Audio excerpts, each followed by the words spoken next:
não é um seminário, né? É uma sala de estudos e eu agradeço muito a eles continuamente porque eles me obrigam a não deixar de estudar, não é? Então, a segunda-feira é o dia da semana que eu me dedico exclusivamente para estudar e eles me forçam. Eles vão estar lá de noite e eu não posso chegar lá sem estar preparado, né? Então, é uma bênção de duas vias, né? Eles têm sido um instrumento de Deus para abençoar a minha vida e não me permitir esmorecer no que diz respeito ao estudo da palavra de Deus, já que o único dia que verdadeiramente na nossa história nós temos para parar de estudar é quando o Senhor nos chamar para casa. Então, até lá, continuamente nós vamos beber desse rio que nunca seca, não é? Isso é a palavra de Deus. Por mais que você tire água, por mais que você tire água e beba, ele sempre vai ter água para dar. Então, nós estamos felizes, não apenas pela vida do pastor Fernando, né?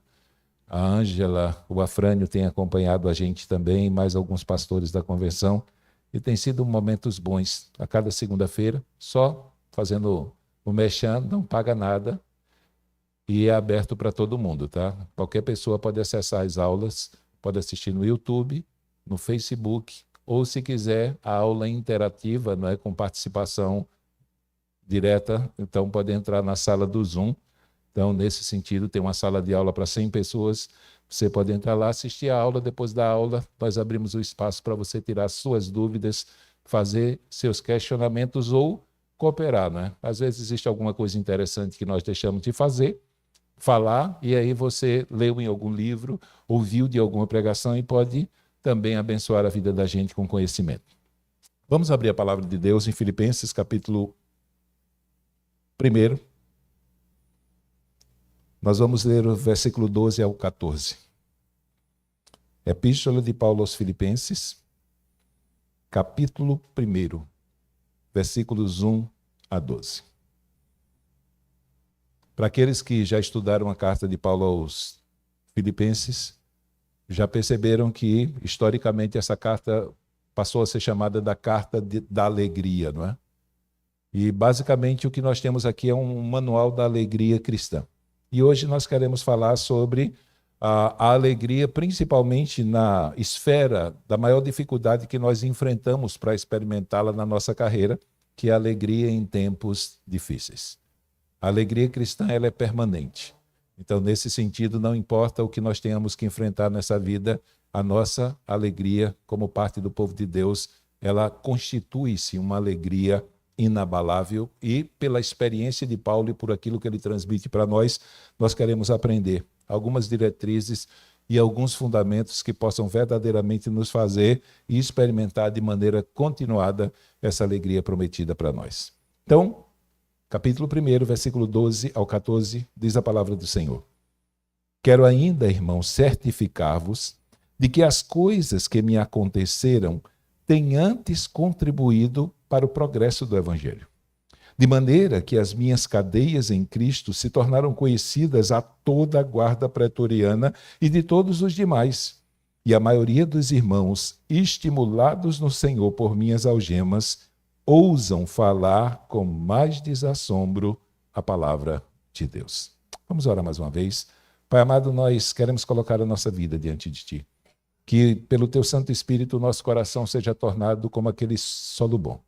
E que o Senhor use a Tua palavra, Senhor, para nos abençoar nessa noite. Que o Senhor venha abençoar a minha vida, que o Senhor venha abençoar a vida dos Teus filhos que nos acompanham nesse momento, Senhor, nesse lugar de reunião. Também que o Senhor venha abençoar aqueles que nos acompanham pelas redes sociais. Que em todo a Tua palavra venha nos alimentar, venha nos fortalecer, venha nos guiar. Nós assim te pedimos em nome de Jesus. Amém.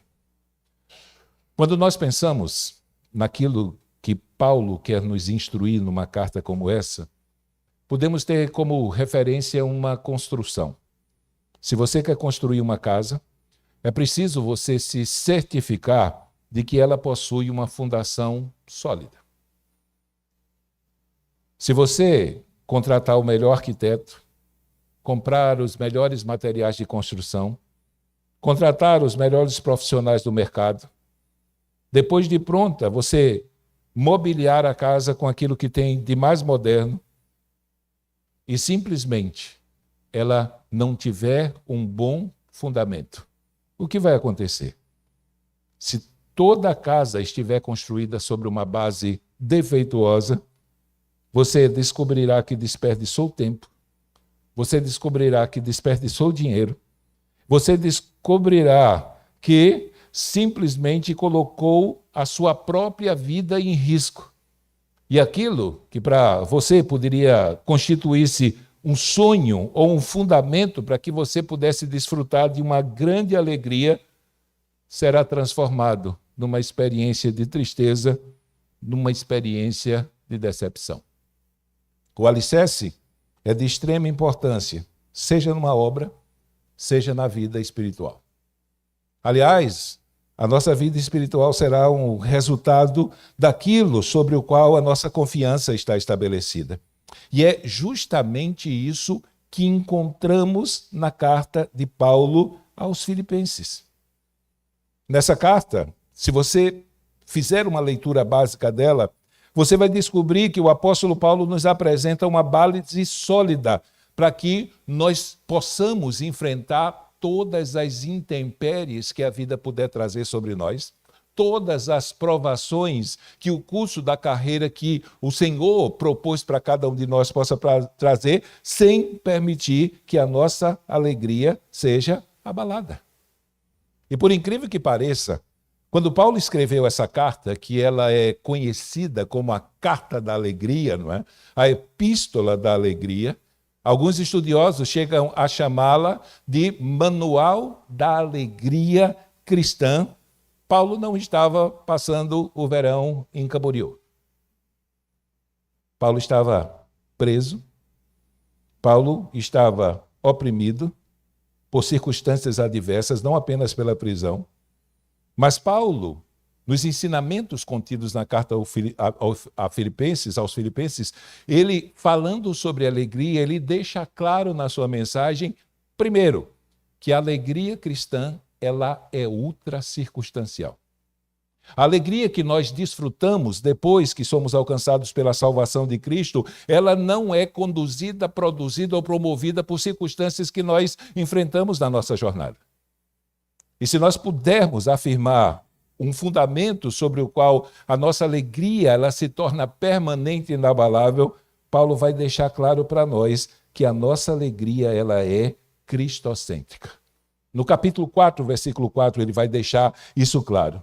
Então, a importância que a firmeza na nossa fé e da nossa existência e da nossa vida e da nossa realização de estar alicerçada e arraigada na pessoa de Cristo é importantíssimo para que nós possamos experimentar essa alegria. Aliás, só nos primeiros 3 versículos que nós lemos, nos primeiros versículos, Paulo cita o nome de Cristo 3 vezes. E quando você lê o capítulo 1, você vai descobrir que Paulo cita 18 vezes o nome de Jesus Cristo. Isso tem um motivo. Paulo entendia que toda a sua vida, todo o seu ministério e tudo aquilo que envolvia a sua carreira aqui nesse mundo foram construídos pela rocha que é Jesus Cristo. Não estavam sendo produzidas por circunstâncias aleatórias, pelas mudanças de governo ou por qualquer situação que ocorresse no curso da sua caminhada. A sua vida estava sendo conduzida por Jesus Cristo em absolutamente tudo aquilo que ele experimentava na sua jornada. E aí nós enfrentamos um problema aqui. Infelizmente, ou felizmente, não sei como é que a gente trata isso, nós somos a geração rodeada pela ideologia neopentecostal do pare de sofrer. Só que quando nós lemos essa carta, que é intitulada Carta da Alegria, e começamos a pensar nas circunstâncias que Paulo estava experimentando quando escreveu essa carta, nós ficamos espantados. Principalmente porque o apóstolo Paulo, para alguns, não tinha diretamente razão para falar de alegria na condição em que ele se encontrava. E mais ainda, se ele fosse parar e nos explicar o histórico da sua vida, Às vezes eu brinco lá na nossa igreja, não é? Imagine que o apóstolo Paulo fosse convidado para dar o testemunho pessoal da vida dele depois que entregou a vida a Jesus Cristo e depois fizesse um apelo para quem quisesse entregar a vida a Jesus Cristo viesse à frente. Eu pergunto para os irmãos, você acha que alguém viria? Mas Paulo faz um registro do que foi a vida dele depois que ele entregou a sua vida a Jesus Cristo. E ele registrou isso em 2 Coríntios capítulo 11, versículo 23 ao 28. E o apóstolo Paulo deixa claro que a sua vida foi marcada por experiências dolorosas. Ele vai dizer, são ministros de Cristo, falo como fora de mim, eu ainda mais.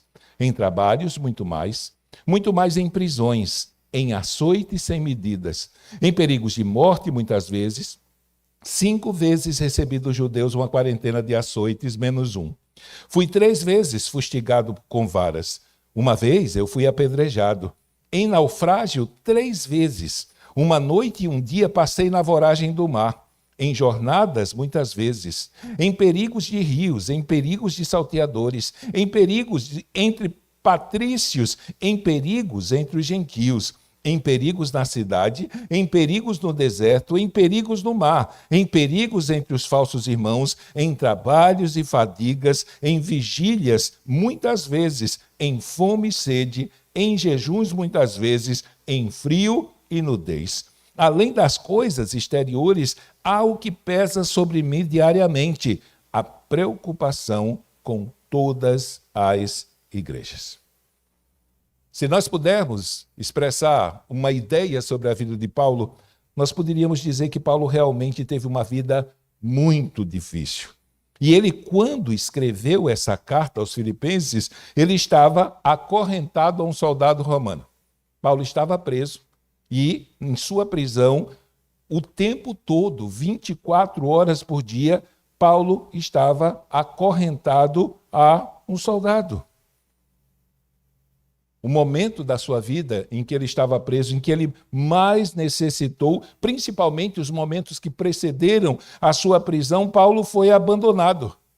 O texto diz, em Atos 28:15, que os cristãos de Roma abandonaram Paulo. Na verdade, quando Paulo chega em Roma, eles vão receber. Mas quando Paulo foi para a prisão, eles não quiseram se associar com Paulo, por medo de serem expostos ao mesmo tipo de pena, ao mesmo tipo de condenação. Em 2 Timóteo 4, versículo 16, Paulo vai dizer que absolutamente ninguém foi em seu favor na primeira defesa dele, na primeira vez que ele foi exposto ao julgamento. Ele recebeu o apoio de Onesíforo e ele também recebeu o apoio de Lucas. Ele vai dizer em 2 Timóteo 4,11 que somente Lucas estava com ele. Agora imagine, embora esquecido, embora abandonado pelos cristãos locais, Paulo escreveu a carta que é chamada da Carta da Alegria. O que havia na vida desse homem que fazia com que ele pudesse enfrentar tantas coisas adversas e ainda assim permanecer contente? Permanecer feliz. Então, entre tantos momentos da nossa vida como cristãos, em que nós devemos demonstrar alegria, o texto que nós lemos aqui, ele serve, pelo menos da parte de Paulo, para nos induzir a nos alegrar também em meio aos sofrimentos. Ou para nos mostrar que é possível nós experimentarmos alegria em tempos difíceis. O apóstolo Paulo, sobre a inspiração do Espírito Santo, ele escreveu aos Filipenses a fim de exortá-los. Imagine, o tempo todo, pelo menos 8 vezes na carta, ele vai dizer: alegrai-vos no Senhor, e outra vez digo: alegrai-vos. Olhem para mim e saibam que vocês também podem experimentar essa alegria. Por um tempo na nossa igreja, basicamente porque eu terminei as exposições, toda quinta-feira no culto de oração eu fazia a exposição de um salmo. E eu sempre começava minha exposição dizendo para os irmãos que para mim o livro dos salmos eram o meu Rivotril. E na quarta-feira, terminei há um mês atrás a exposição da carta de Paulo aos Filipenses, se o salmo era o Rivotril, o livro de Filipenses eu chamava de meu clonazepam. As verdades contidas nesses 2 livros me ajudavam a permanecer estável quando as provações batiam à minha porta. Alguém chegou para mim: pastor, o senhor foi muito infeliz, porque Rivotril e clonazepam não são bons. Eu disse: vá dizer para alguém que vive ansioso e só se estabiliza quando toma um ansiolítico. Era uma ilustração, não era sério. Mas a mensagem dos 2 livros simplesmente refrigeravam a minha alma. E sempre que eu lidava com as pressões da jornada, eles me acalmavam.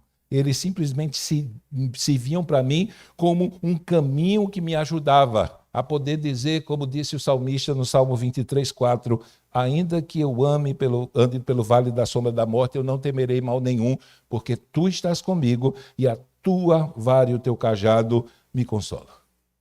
Uma coisa que Paulo aprendeu na jornada dele, vocês vão ver claramente quando nós terminarmos a exposição dessa noite, é que se alegrar em meio ao sofrimento não é se alegrar por causa do sofrimento.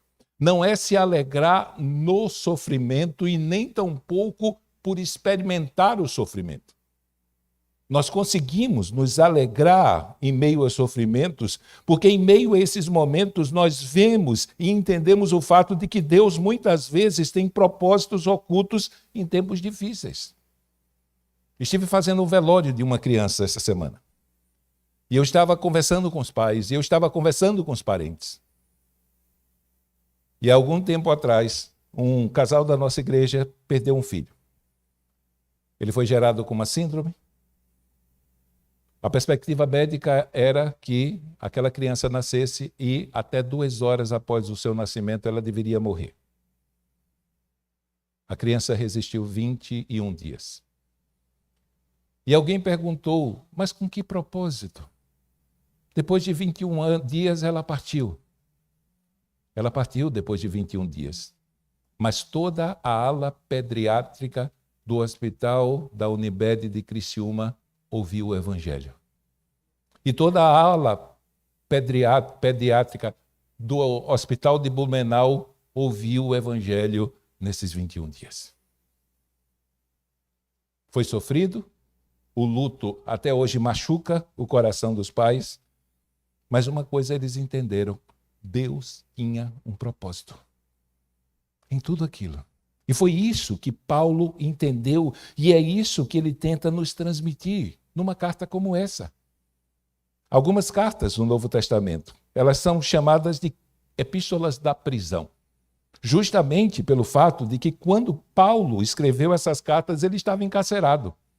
Aqui, nessa carta, na prisão de Roma, que ele passou cerca de 2 anos, mas ele já havia passado 2 anos preso em Cesareia. Paulo já estava trancafiado numa cadeia há pelo menos 4 anos. Imagine, se você estivesse preso há 4 anos e você fosse escrever uma carta para os irmãos da Igreja Batista Nacional Filadélfia de Balneário Camboriú e escrevesse uma carta da alegria para eles. Foi isso que Paulo fez. Ele escreveu uma carta para Filipos. Então, nesse sentido, ele entendeu essa realidade. Ele escreveu Colossenses, ele escreveu Efésios, ele escreveu Filemão e ele escreveu Filipenses enquanto estava preso, e não apenas Paulo, né? Porque o apóstolo João, quando escreveu o livro de Apocalipse, ele também estava numa prisão de trabalhos forçados. Tentaram matar João, né? A tradição histórica diz que mergulharam ele numa panela de óleo fervente. E mergulharam e tiraram, mergulharam e tiraram, mergulharam e tiraram, e não aconteceu nada. E os soldados ficaram apavorados, pensando que João era um bruxo poderoso. Não era um apóstolo, porque ele não queimava. E aí, já que não conseguiram matar ele mergulhando em óleo fervente, mandaram ele para Pátimos. E o fato de haver se mandado ele para Pátimos é porque Deus ainda tinha uma obra para ser realizada por João. Deus estava no negócio. Foi Deus quem mandou João para Pátimos. E foi lá em Pátimos que ele escreveu a revelação do Apocalipse. Ele recebeu a revelação do Apocalipse. Temos um pastor chamado John Bunyan. John Bunyan, ele pelo menos passou 12 anos preso por causa do Evangelho. Enquanto ele estava preso, John Bunyan não ficou murmurando da vida. ou com uma crise de coitadismo. Ele escreveu pelo menos 50 livros enquanto estava na prisão. E um desses livros, depois da Bíblia, é o livro mais vendido do mundo e mais traduzido no mundo. A maioria de nós que somos crentes, pelo menos já o lemos uma vez ou assistimos o filme pelo YouTube, O Peregrino. Ele estava preso. E o interessante, se você for ler a biografia de John Bunyan, os que prenderam ele ficavam um tempo todo dizendo, olha, se você parar de pregar e falar de Jesus Cristo, a gente lhe solta. E ele dizia, não façam isso, porque se vocês me soltaram, vocês vão ter que me trazer de volta para cá. Quando Paulo escreve essa carta, e talvez você possa perguntar por que ele escreveu para os filipenses. A igreja de Filipos era uma igreja que Paulo amava muito. E também Paulo simplesmente era muito amado por aquela igreja. Pelo menos fazia 10 anos, quando Paulo escreveu a carta, que ele havia saído da igreja. Ele fundou a igreja e saiu de lá. E os irmãos da igreja estavam preocupados, porque eles ouviram falar que Paulo estava preso. E não era uma prisão momentânea, não é? Pelo menos nesses 10 anos, 5 anos, Paulo passou trancafiado. E havia uma preocupação, primeiro, com a vida do apóstolo Paulo. Eles queriam saber como Paulo estava. Porque sai da prisão de Cesareia e depois é transferido para a prisão de Roma. E de Roma, o caminho seria o corredor da morte. Na verdade, ele foi solto por um período, depois voltou e ele foi morto, decapitado. A última carta de Paulo é 2 Timóteo, e as suas últimas palavras estão no capítulo 4.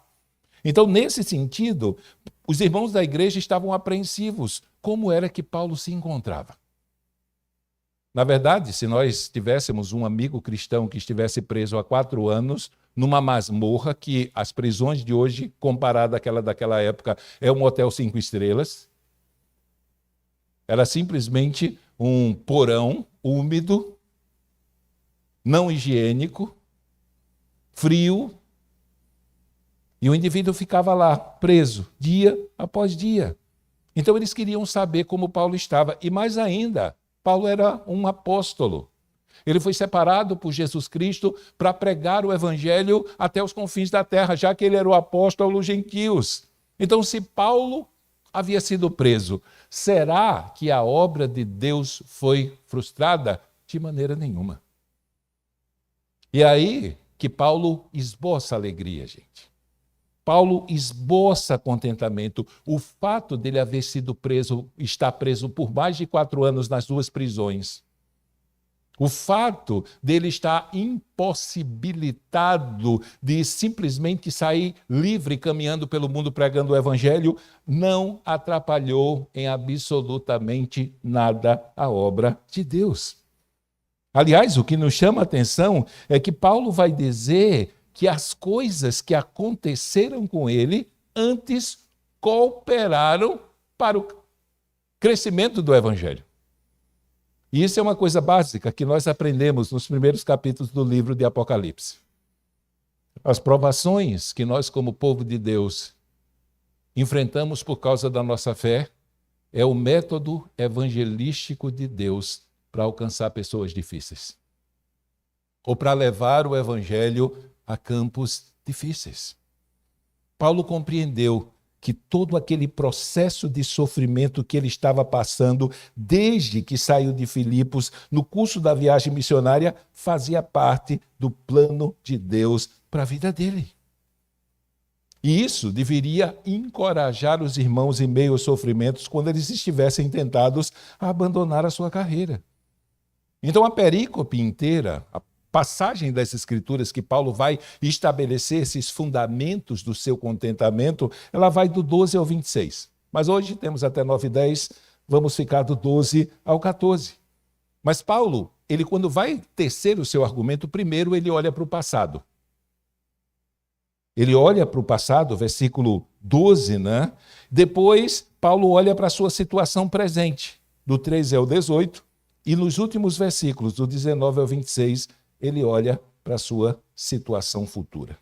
E é justamente olhando para tudo aquilo que ele havia sofrido anteriormente, sem permitir que o seu sofrimento abalasse a sua estabilidade, nem tampouco a sua felicidade, que Paulo vai responder aos anseios dos irmãos de Filipos. Paulo, como você está? E como está a obra de Deus que você foi chamado para realizar? Paulo escreve: trancafiado numa prisão, acorrentado a um soldado 24 horas por dia. Eu quero ainda, irmãos, certificar-vos que as coisas que me aconteceram têm antes contribuído para o progresso do Evangelho. Em outras palavras, irmãos, eu estou preso aqui, mas eu estou muito bem.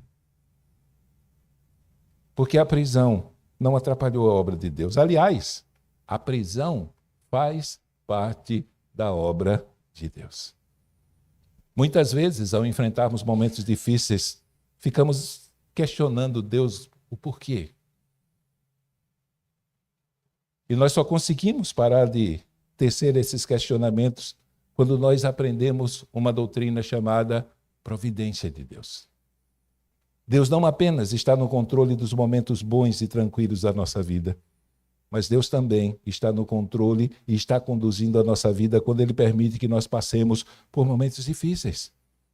Então, Paulo assegura aos irmãos de Filipos que ele estava bem e que o Evangelho, mesmo ele estando preso, estava avançando por um motivo básico.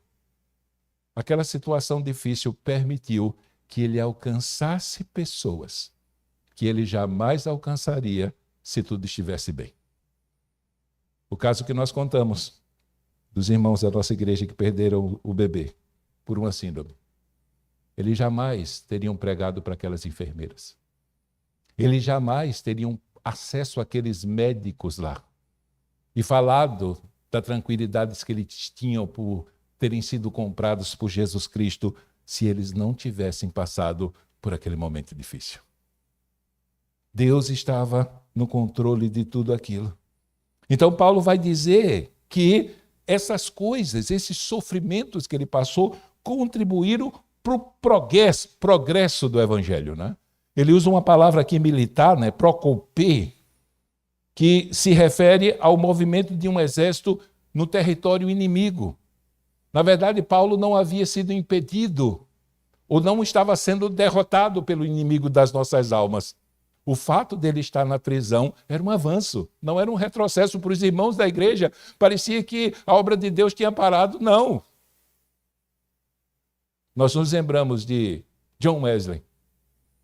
John Wesley, ele foi proibido de pregar nas igrejas da sua época.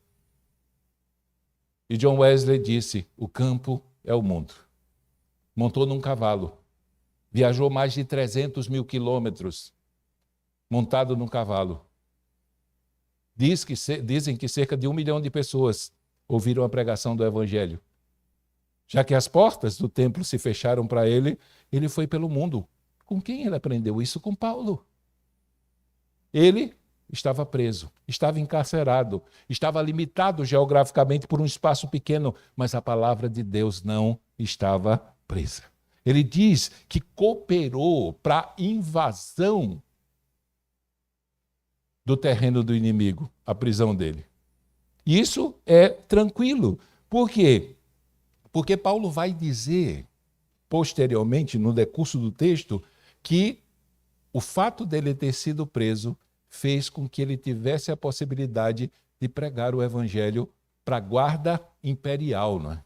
Imagine, o exército de elite do imperador. Os turnos do exército imperial duravam 6 horas.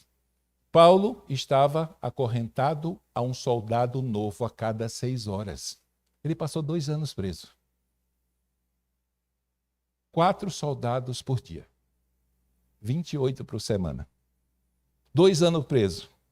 Paulo teve a oportunidade de pregar o Evangelho para cerca de 2.900 soldados dos 12 mil que tinham. Qual foi o resultado disso? Os soldados que foram alcançados falaram do que eles ouviram de Paulo para os outros soldados. E como eles faziam parte da guarda imperial, eles falaram para aqueles a quem eles protegiam. E aí Paulo pôde dizer, no final do seu discurso, os da guarda pretoriana saúdam vocês. E não apenas isso.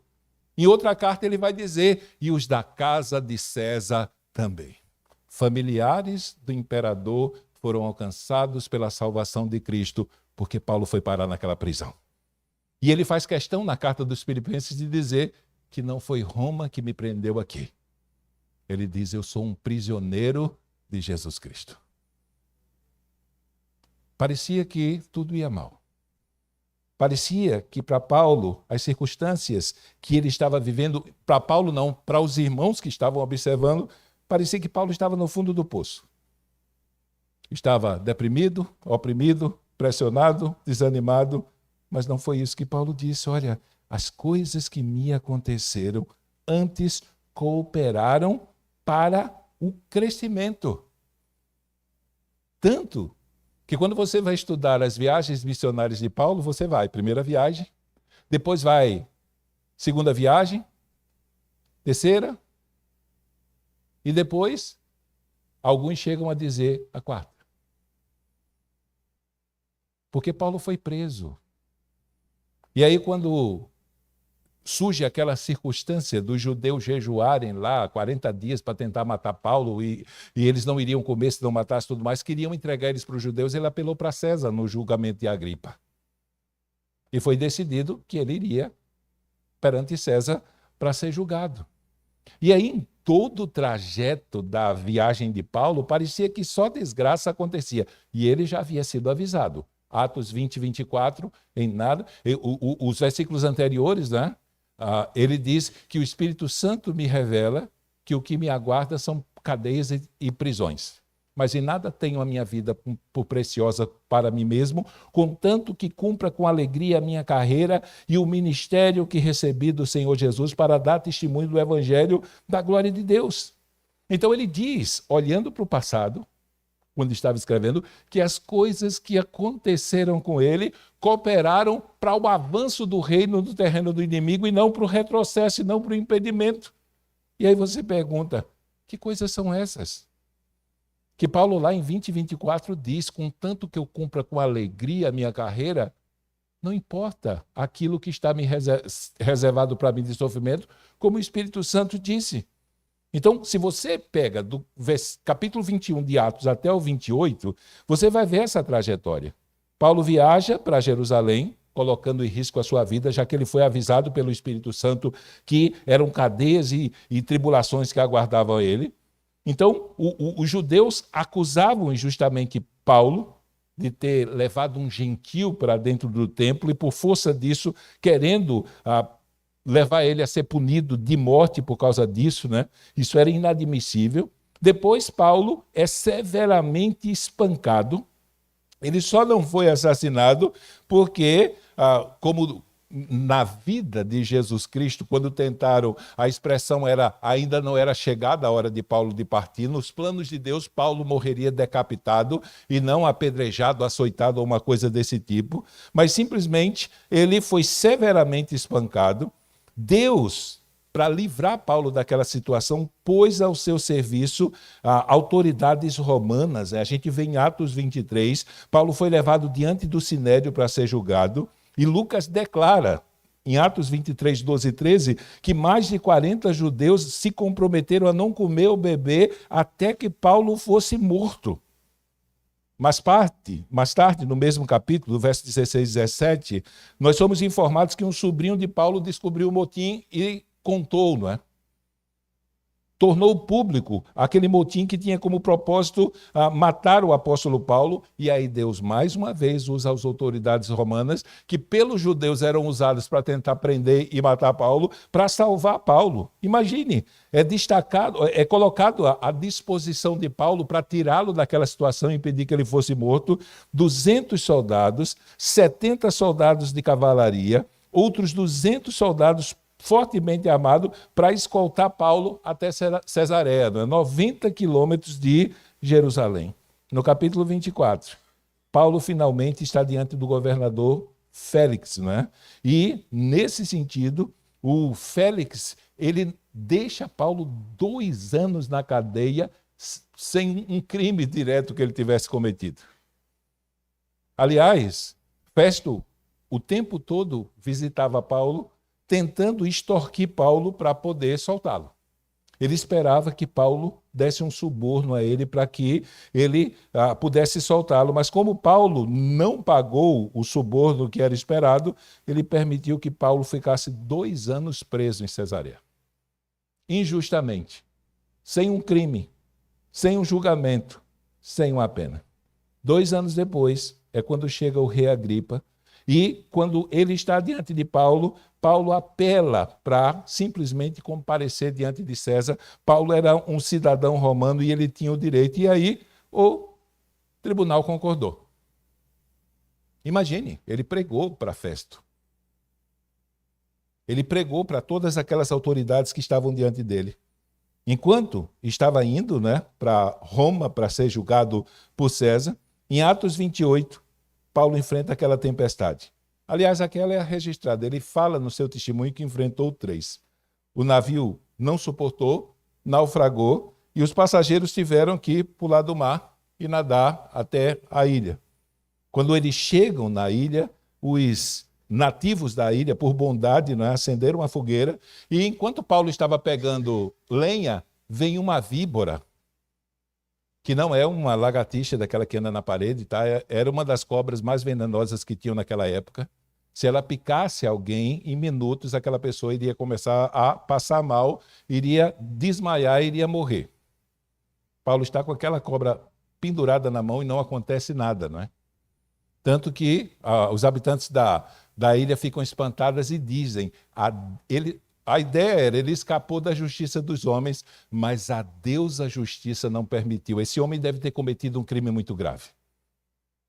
Mas Paulo não tremeu, não estribuchou, não caiu duro no chão, apenas balançou a mão e jogou a víbora no fogo. E isso fez com que os ouvidos daqueles que estavam na ilha, inclusive das autoridades, se abrissem para ouvir Paulo pregando o evangelho. Por isso que alguns chamam aquela viagem de viagem missionária e não de viagem da prisão. Porque para Paulo não havia circunstância ruim para pregar o evangelho. Então Paulo simplesmente não esboçou nenhuma reação e nenhum medo, sacudiu a cobra no fogo e simplesmente seguiu bem. Depois de 3 meses naquela ilha, fazendo a obra de Deus, apesar de estar preso, em estado de prisão, o tempo muda e Paulo e os outros passageiros embarcam de navio para Alexandria e simplesmente chegam em Roma. Então, quando você vê Paulo escrever aqui nos Filipenses, as coisas que me aconteceram, possivelmente é o registro de tudo isso. Às vezes eu fico pensando como é que eu me encontraria depois desses 3 meses chegando a Roma, ainda para ser julgado e ficar preso, né? Passar por tanta coisa ruim e ainda estar animado. É porque, para Paulo, a nossa alegria ela é ultra circunstancial e ela é inabalável porque ela depende de Cristo e está depositada em Cristo. Então, Paulo enxergou e entendeu que tudo o que aconteceu estava de acordo com os propósitos de Deus. E aqui nós temos um problema na geração Pare de Sofrer, né? Porque para Paulo fazia parte do plano de Deus a falsa acusação, fazia parte do plano de Deus o motim, o espancamento, a prisão, as calúnias, as acusações contra o seu nome, o naufrágio, a picada de cobra e a sua prisão. Tudo aconteceu para Paulo de acordo com o propósito de Deus. Por isso ele podia dizer tranquilo, eu estou muito bem. E eu quero dizer para vocês que tudo isso que aconteceu tem contribuído para que a obra missionária esteja caminhando de vento e popa. Embora Satanás tenha se levantado, mas Paulo sabia que Deus estava no controle de tudo. Quando eu penso na obra da providência ou na doutrina da providência, eu penso no coro do hino da nossa denominação. E isso não apenas se aplica à obra missionária ou ao ministério pastoral, se aplica à nossa vida. Porque o que está acontecendo conosco depois que Cristo nos alcançou é uma obra santa. Paulo disse, eu estou bem certo, eu estou convencido, em Filipenses 1,6, que aquele que começou a boa obra em vocês há de completá-la até o dia de Cristo. E nessa boa obra pode haver prisão. Nessa boa obra pode haver naufrágio, pode haver perseguição. Nessa boa obra pode haver provação. Só que em todas essas coisas nós somos mais do que vencedores por aquele que nos amou. Então tudo aconteceu de acordo com a vontade de Deus e Paulo entendeu isso. Como ele diz em Romanos 8, 28, todas as coisas cooperam para o bem daqueles que amam a Deus, para aqueles que são chamados segundo o seu propósito. Muitas vezes nós não nos questionamos sobre que coisas são essas, não é? E nós cantamos uma música, não é, que expressa essas coisas. Que coisas são essas que contribuem para o nosso bem? Cantamos. Quem nos separará do amor de Cristo? Será tribulação, angústia, perseguição, fome, nudez, perigo ou espada? Porque eu estou certo de que nem a morte, nem a vida, nem anjos, nem principados, nem coisas do presente, nem do porvir, nem poderes, nem alturas, nem profundidade. E aí, se Deus criou alguma coisa que ele não nos disse, Paulo diz, nem qualquer outra criatura. Nada, absolutamente nada, poderá nos afastar do amor de Deus que está em Cristo Jesus, nosso Senhor. Essas coisas vão vir, essas coisas vão passar. Jesus avisou os discípulos. Ele disse que eles seriam entregues às autoridades. E por causa do nome dele, eles seriam açoitados, seriam presos e até iam morrer por causa disso.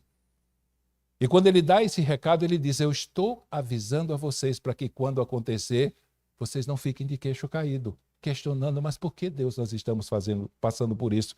Faz parte do plano de Deus. É o método de evangelização de Deus para alcançar pessoas em lugares hostis ao Evangelho. Porque o modus operandi do diabo nunca mudou, gente. Paulo estava enfrentando um ataque das trevas para impedi-lo de anunciar o Evangelho aos perdidos. Só que o diabo, além de não impedir ele, ainda levou os perdidos para ouvir. E esses perdidos foram alcançados e levaram o Evangelho para aqueles que não tinham acesso a Paulo num campo e num ambiente em que Paulo jamais teria acesso para estar. Ele entendeu que tudo isso fazia parte da administração soberana de Deus em absolutamente tudo que era pertinente à sua vida. E não é diferente para comigo e para você. Eu me lembro no professor nosso do seminário, pastor Jorge Noda, que ele dizia na sala de aula uma frase para a gente que eu nunca esqueci. Deus, muitas vezes, escreve as suas cartas de amor para nós com borras de sangue.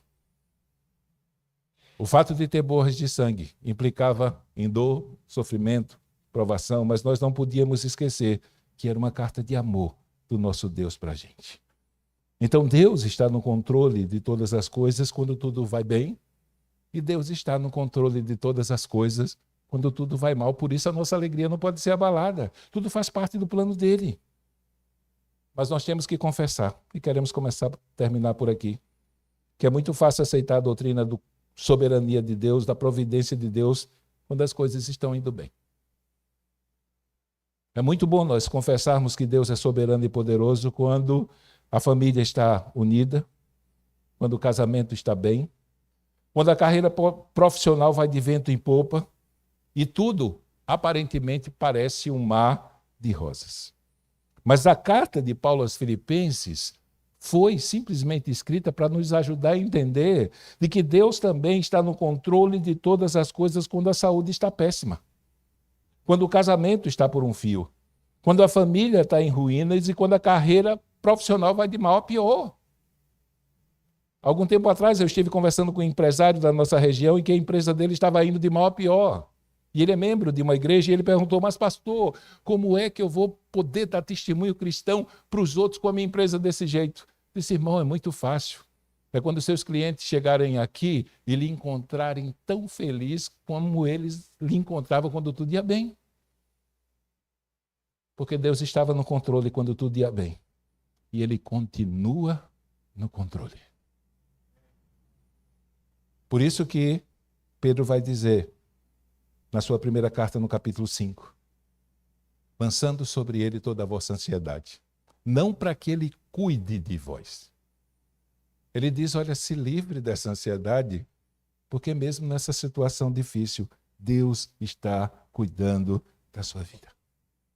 Então a experiência de Paulo constituía-se um motivo para que os filipenses se sentissem encorajados a perseverar e não permitir que as adversidades abalassem a sua alegria e o seu contentamento no Senhor. Ele pelo menos vai nos dar alguns argumentos. Primeiro, o fato da guarda imperial. Ele vai dizer que os da guarda pretoriana, os crentes, estavam dando saudação para os irmãos de Filipos. Aqueles que estavam acorrentados, em que Satanás, tentando impedir que ele pregasse o evangelho para o perdido e pessoas fossem salvas, amarrou os perdidos nele. Pense, 2.900 soldados, mais ou menos em 2 anos, descrentes, amarrados àquele que foi chamado por Jesus Cristo para pregar o evangelho. Ele não podia se entristecer com isso. Deus estava no controle de todas as coisas. Citamos alguns textos do início. Paulo chega em Roma, os irmãos gostaram de Paulo. Paulo foi preso, os irmãos abandonaram Paulo e se mandaram. Eles estavam com medo de se associando a Paulo e parar na prisão também. Só que quando Paulo está preso lá, e os irmãos não enxergam nenhum tipo de temor e desespero, mas vem um Paulo tão ousado e tão feliz como ele o era quando estava solto, ele vai dizer que os irmãos de Roma ficaram encorajados e agora eles estavam pregando o evangelho. E para completar a alegria de Paulo, para que ele pudesse mostrar para os irmãos de Filipos que as situações difíceis não eram motivo para abalar sua alegria, porque Deus estava no controle de tudo, ele diz: até meus inimigos. Aqueles que perseguiram Paulo, enquanto Paulo estava preso, tentaram se promover. A vantagem é que os inimigos não eram hereges. Eles haviam compreendido o evangelho direitinho. E Paulo estava feliz, porque os soldados estavam se convertendo. Por meio dos soldados, a família de César estava se convertendo. Por meio da sua prisão, os irmãos que haviam abandonado ele voltaram atrás e agora ousadamente estavam pregando o evangelho sem se importar se iam parar na cadeia ou não. E até os inimigos dele. E Paulo vai dizer que para ele não importava, quer fosse por inveja, quer fosse por orgulho ou qualquer outra coisa, contanto que o nome de Cristo estivesse sendo anunciado, para ele estava tudo bem. Isso é uma lição para nós. Gente, não existe nenhuma possibilidade de nós encontrarmos no curso da nossa jornada nesse mundo um paraíso. Nós não podemos negar. Com todas as dificuldades, com todas as pressões, com todas as ameaças que circundam o nosso redor, depois que Cristo alcançou a nossa vida, não existe absolutamente nenhuma vida que possa ser comparada àquela que Ele tem nos dado. E nós sabemos que momentos difíceis podem atingir a nossa vida. O próprio Senhor disse que no mundo nós teríamos aflições. Mas não deveríamos permitir que a ansiedade extrema ou a perturbação aprisionasse o nosso coração. Não é? Quando ele diz, não se turbe o vosso coração. E o remédio dele é, confie em Deus e confie em mim, na hora que os momentos ficarem difíceis. Na hora que a ansiedade tentar governar o coração de vocês, Paulo vai dizer na carta aos Filipenses, apresente a Deus, a partir da oração e súplica, com ação de graças, a sua petição. E ele diz a recompensa, e a paz de Deus, que excede todo entendimento, vai guardar o coração de vocês. De quê? De ser aprisionado pela ansiedade e pela preocupação extrema. Porque nós entregamos ao Deus que cuida de nós todas as coisas. Então não tem como escapar disso. Ele disse, Paulo disse, Pedro disse, João disse que enquanto nós estivermos correndo a carreira que está proposta para nós, como diz o escritor de Hebreus em Hebreus 12, tanto a tentação do pecado como as provações da vida vão bater à nossa porta como instrumentos do inimigo, tentando nos impedir de glorificar o nome de Deus. Só que nós temos a promessa, por mais difícil que seja, as portas do inferno não vão prevalecer.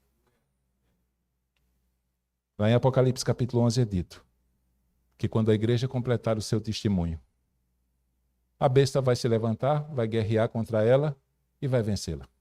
Mas não porque a igreja foi derrotada, é porque tudo aquilo que Deus estabeleceu para que nós sejamos e façamos nessa vida foi consumado. E foi consumado não porque nós nos tornamos super-heróis. Não foi por isso. Mas lembrando mais uma vez do apóstolo Paulo, porque aquele que começou a boa obra em nós, ele vai completar. Não tem jeito. E aí nos lembramos do hino da nossa denominação. Podemos continuar em frente, com provação, com perseguição, com prisão, com ameaça de morte, tranquilos. Tranquilos. Porque temos um Deus que vai adiante de nós em todo o caminho. E como um general que está diante do nosso exército, ele simplesmente vai nos conduzir à vitória final. Lembre, os que morreram por causa da fé não são chamados de derrotados. Em Apocalipse capítulo 12, verso 11 diz: e eles, pois, venceram. Por causa do sangue do Cordeiro e da palavra do testemunho que deram, e mesmo em face à morte não amaram as suas próprias vidas. E eu me lembro de umas palavras ditas pelo Dr. Augusto Nicodemos, quando ele falou: Deus nunca nos prometeu um caminho fácil nessa vida. Mas uma coisa ele nos prometeu: um fim certo. E o fim será a vitória, gente. Por mais que em alguns momentos pareça que a gente está sendo derrotado, o nosso final será a vitória. Então nós vamos orar. Vamos pedir a Deus que nos ajude.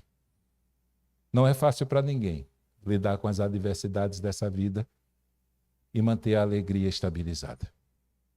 Mas Paulo nos lembra aqui que é possível.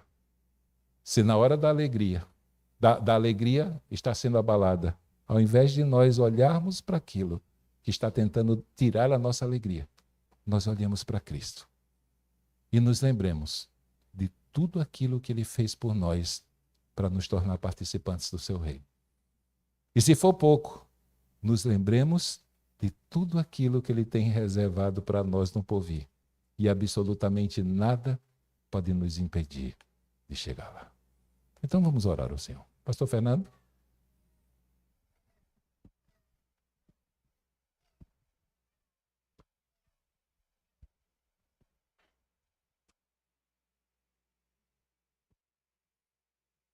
Passei 4 minutos.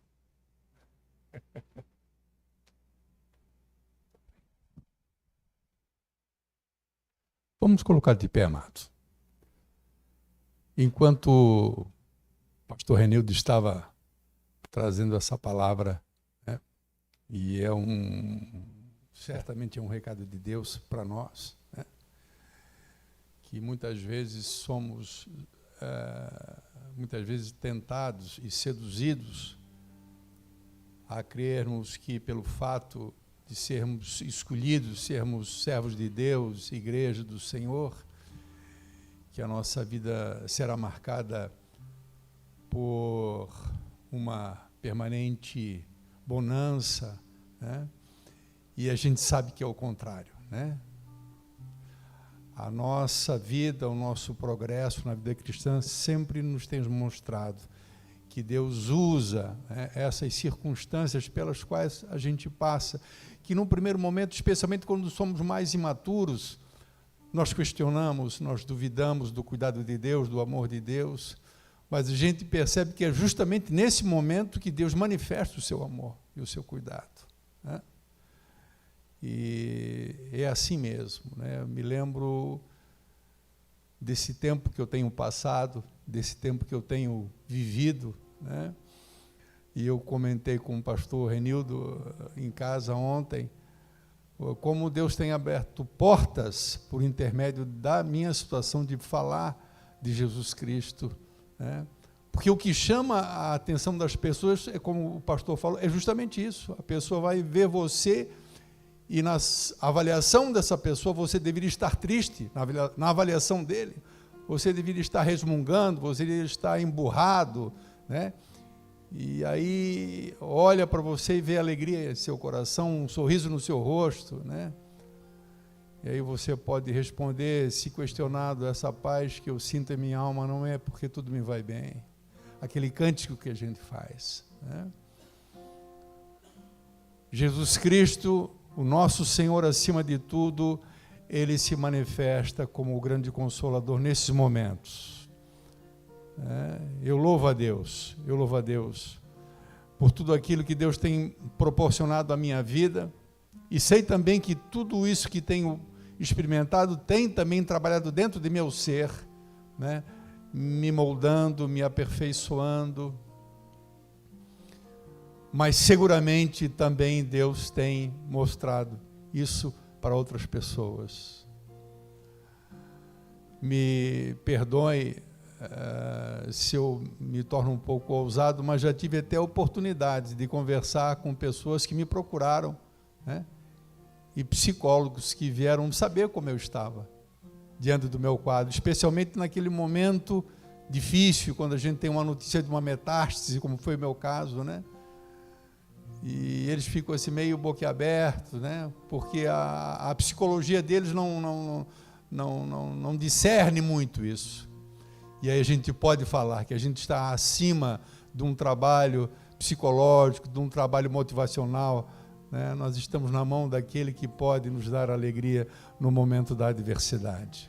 Paulo seguramente é o grande exemplo, humanamente falando, para nós, né? Preso ao lado de Silas, cortado, acorrentado na prisão úmida, escura, à meia-noite e cantando louvores. Aos olhos do mundo, isso é loucura. Aos nossos olhos, que somos servos de Deus, sabemos o que é. É a graça de Deus em nossa vida. Mas está tão difícil, Senhor, esse espinho, essa luta. A minha graça te basta. Eu estava comentando outro dia com alguém e disse, sabe por que eu me sinto bem nesses dias? Porque eu sou como aquela criança que está ferida agora, mas está no colo do pai. Quando uma criança está saudável, está tranquila, ela está ali ao lado do pai, o pai olha para ela, né, vê como é que ela está, mas não é aquela tensão de quando a criança se fere, mas quando a criança se fere e vem para o colo do pai, né, e sente o abraço do pai, né, porque é uma situação difícil, né, uma ferida de alguém que talvez ofendeu a criança, bateu no filho dele, e aí o filho, em vez de resmungar, diz, puxa, aqui no colo do pai é bom, mesmo ferido. É assim que a gente se sente. Eu não sei como é que você está nesse momento da sua vida, não sei se você está atravessando um momento difícil da sua vida, mas o que nós queremos dizer é aquilo que a palavra de Deus diz. É possível, é a realidade de nós sentirmos alegria, mesmo em momento de adversidade. É preferível passar o tempo de adversidade alegre, porque a adversidade uma hora vai passar. Não há mal e bem que dure para sempre. Não há adversidade que permaneça para sempre. Às vezes pode demorar um mês, um ano, 2 anos, mas é preferível você passar esse tempo alegre do que passar resmungando, do que passar reclamando, passar louvando a Deus. Por isso eu quero orar por você. Sai do teu lugar e vem à frente agora em nome de Jesus. Amém? Eu quero convidar os diáconos, o pastor Renildo, nós vamos estar orando pelas pessoas. Pode sair do seu lugar e vem à frente em nome de Jesus. Amém? Pode vir.